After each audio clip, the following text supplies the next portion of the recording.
علم غیب حقیقت ہے یا افسانہ؟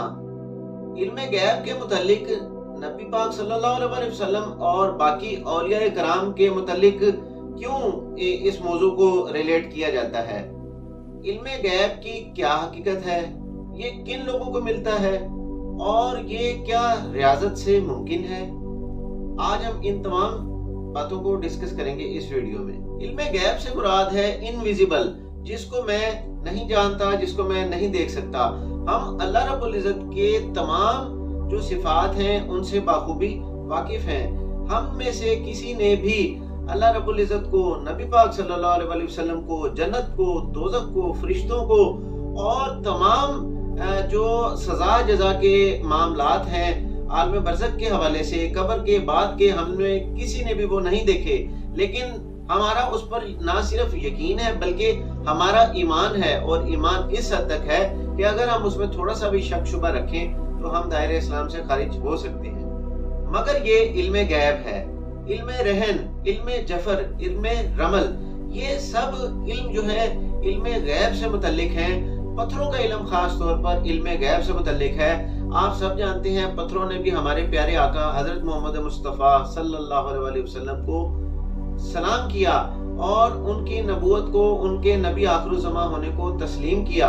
وہ پتھر جو ہمارے نبی کو جھک کر سلام کرتے ہیں، یہ سب علم غیب کا حصہ ہے۔ علم غیب اللہ رب العزت کی صفت ہے۔ علم غیب کچھ طریقوں سے کوشش کر کے حاصل کیا جاتا ہے، جس طرح قرآنی آیات ہیں، قرآنی دعائیں ہیں، سورۃ مزمل ہے، استخارے کا عمل ہے، یا پھر بہت سے لوگ چھٹی حص کے ساتھ اس کو ریلیٹ کرنے کی کوشش کرتے ہیں۔ لیکن ہمارا یقین و ایمان یہ ہے کہ یہ صرف اللہ رب العزت کی صفت ہے، اللہ کے پاس ہے، یہ صرف اللہ کی شان ہے۔ مگر اللہ پاک اپنے جن مخصوص بندوں کو چاہتا ہے ان میں سے کچھ حد تک ان کو عطا کر دیتا ہے۔ کچھ لوگ مریضوں پر کچھ مخصوص پڑھائی کرتے ہیں جس سے حاضری کو بلایا جاتا ہے، اور جنات کو وہ کہتے ہیں ہم نے بلایا ہے، موکل کو بلایا ہے۔ یہ سب چیزیں تجربات سے منسوب ہیں۔ یہ سب ان لوگوں کو ملتا ہے جن کے دل میں خلوص ہوتا ہے اور جو دوسروں کی پردہ پوشی کرتے ہیں۔ یہ اللہ رب العزت کی خاص عطا ہے جو کہ سب کو نہیں مل سکتا۔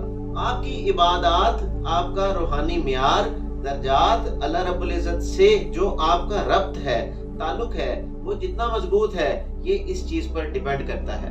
ایسا شخص جس کے دل میں کسی کے لیے بھی بغض، حسد اور کینہ نہیں ہے، یہ اللہ پاک اس کو عنایت کرتا ہے۔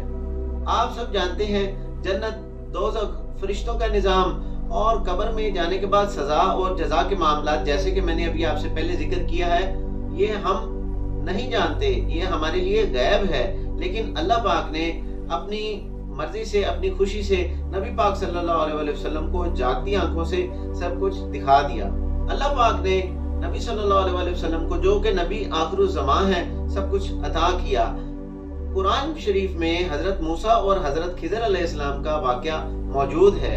15ویں پارے کا آخر اور 16ویں پارے کا شروع، جس میں یہ تمام واقعہ بیان کیا گیا ہے۔ حضرت نوح علیہ السلام نے رب سے دعا کی، اے اللہ اس پوری قوم کو تباہ و برباد کر دے، اس میں جو آنے والی نسلیں ہیں وہ بھی کافر و فاجر ہیں۔ اللہ پاک نے حضرت نوح علیہ السلام پہ بھی مہربانی کی تھی، ان کو یہ چیز عطا کی تھی۔ انہوں نے آنے والے وقت سے پہلے ہی اس کے حال کو جانتے ہوئے اللہ سے دعا کی، اور اللہ پاک نے واقع ہی اس پوری قوم کو تباہ و برباد کر دیا۔ تھوڑا سا نقطہ اختلاف جو ہے وہ آپ ابھی کلیئر کر لیں۔ اللہ پاک بذریعہ فرشتے، انبیاء کرام پر ان کو بھیجا جاتا ہے، اور کچھ مخصوص علم جو کہ required for the time being, جو اس وقت کی ضرورت ہوتا ہے، اس کے مطابق اللہ پاک ان کو علم عطا کرتا ہے۔ اور اپنی ذاتی، یہ انبیاء کی ذاتی نہیں، یہ اللہ رب العزت کی ذاتی صفت ہے، جس میں وہ جس کو چاہے، جب چاہے، جتنا چاہے عطا کر دے۔ اگر حضرت ابراہیم علیہ السلام کو پہلے سے معلوم ہوتا کہ چھری جب وہ چلا رہے ہیں تو چھری کی جگہ دمبا آ جائے گا، اس کا مطلب ہے ہم ان کے خلوص پر شک کر رہے ہیں۔ ان کو پہلے سے اس چیز کا علم قطعاً نہیں تھا۔ بعد میں اللہ رب العزت نے خود فرمایا کہ جو ابراہیم نے کیا ایسا کسی نے نہیں کیا، اور جو ابراہیم علیہ السلام نے کر دکھایا ایسا کوئی نہیں کر سکتا۔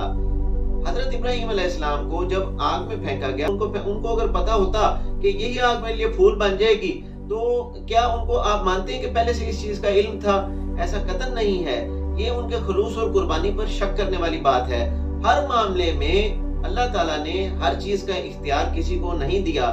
کچھ مخصوص معاملات میں اللہ رب العزت نے اپنے انبیاء کرام پر، اپنے چاہنے والے بندوں پر جو عطا کیا ہے، میں اس کی بات کر رہا ہوں۔ آپ نے ارشاد مبارک سنا ہے، جو کسی کاہن، نجومی یا مستقبل کا حال بتانے والے کے پاس جاتا ہے، 40 دن تک اس کی نماز قبول نہیں ہوتی اور وہ اپنی عبادات سے خالی رہ جاتا ہے۔ سوال یہ پیدا ہوتا ہے، جس طرح کومنٹس میں جو پوچھا گیا تھا سوال، وہ بڑا خوبصورت تھا۔ سوال یہ تھا کہ لوگ جن اور موکل کی حاضری کرتے ہیں اور بظاہر وہ بڑے جو ہے مخصوص انداز میں بیٹھ، وہ کیسے بتا دیتے ہیں کہ بیٹا ہی ہوگا؟ دیکھیں 50% چانس ہے کہ بیٹا ہی ہوگا، اور یہ ہونا ہی ہے۔ بیٹا نہ ہوگا تو بیٹی ہو۔ اگر بیٹا ہو گیا اور اس نے آپ کو ویسے ہی بتایا تھا، تو آپ کا تو ایمان اور اعتقاد، یقین اس پہ ڈیولپ ہو جائے گا۔ آپ نے تو کہنا ہے کہ پیر کی بات بالکل ٹھیک ہے۔ اس طرح یہ لوگ انڈسٹری بنا کر بیٹھے ہیں اور ان کے تکے چل جاتے ہیں۔ غیب کا علم تو فرشتوں کے پاس بھی نہیں ہے، اگر اللہ ان کو نہ بتائے تو۔ زمین کے نیچے کیا ہے کسی کو نہیں پتا، لیکن جیولوجسٹ آپ کو بتا سکتا ہے کہ زمین کے نیچے پانی ہے، سونا ہے، چاندی ہے، تیل ہے، کیا چیز ہے۔ دیکھیں کچھ چیزیں سائنسی علوم، ٹیکنالوجی اور تجربات پر دار و مدار کرتی ہیں۔ اس کا قطعاً یہ مطلب نہیں ہے کہ یہ علم غیب سے ریلیٹ ہے۔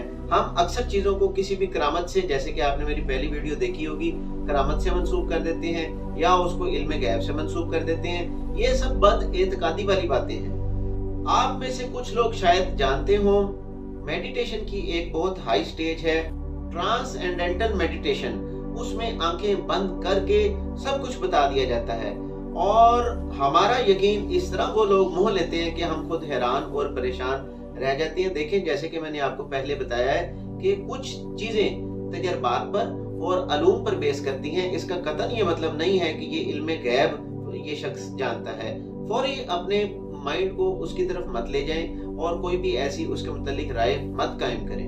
بہت سے ایسے لوگ جو شریعت کے پابند نہیں ہیں، مذہب پر ان کی کوئی دسترس نہیں ہے، اور لیکن وہ تمام باتیں آپ کو بتا دیتے ہیں۔ پھر بات وہی آ جاتی ہے کہ یہ آپ کے ماضی کو صرف بتا سکتے ہیں، جو اس میں بے شمار جنات کے بھی علم موجود ہیں، علوم موجود ہیں۔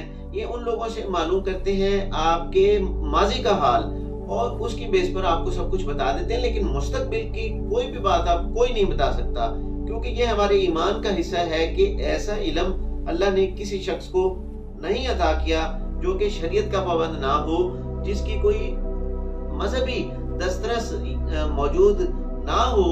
تو یہ جو میڈیٹیشن والے لوگ ہیں، جیسے کہ میں نے آپ کو پہلے ایک مخصوص لفظ کا استعمال آپ کے سامنے کیا ہے، تو ایسے لوگ جن کا مذہب سے دور دور کوئی تعلق نہیں ہے اور وہ آپ کو بیٹھ کر سب کچھ بتا دیتے ہیں، تو آپ قطعاً اس کا مطلب یہ نہیں ہے کہ وہ علم غیب جانتے ہیں۔ قرآن مجید میں اللہ تعالیٰ نے فرمایا، اے محبوب، ہم نے آپ کو سب باتیں بتا دی ہیں، آپ پر اللہ کا فضل ہے اور سچے خواب نبوت کا 40واں حصہ ہے۔ آج کل جو لوگ انڈسٹری میں موجود ہیں اور جنہوں نے اس کو اپنا کاروبار بنایا ہوا ہے، حتیٰ کہ ٹی وی پر، انٹرنیٹ پر ایڈز چل رہے ہیں، فلاں بابا فلاں بابا فلاں بابا، تو یہ آپ کے ایمان کو ختم کرنے والے شیطانی علوم ہیں۔ اپنے عقیدے کو مضبوط کریں اور زیادہ سے زیادہ اللہ اور اس کے بتائے ہوئے رسول کے طریقوں پر زندگی گزارنے کی کوشش کریں۔ نبی پاک نے کتنا خوبصورت جملہ ارشاد فرمایا، جو کسی کاہن یا نجومی کے پاس جائے گا یا جو کوئی ایسا علم یا معاملہ معلوم کرنے کی کوشش کرے گا، اس کی نماز بھی قبول نہیں ہوگی۔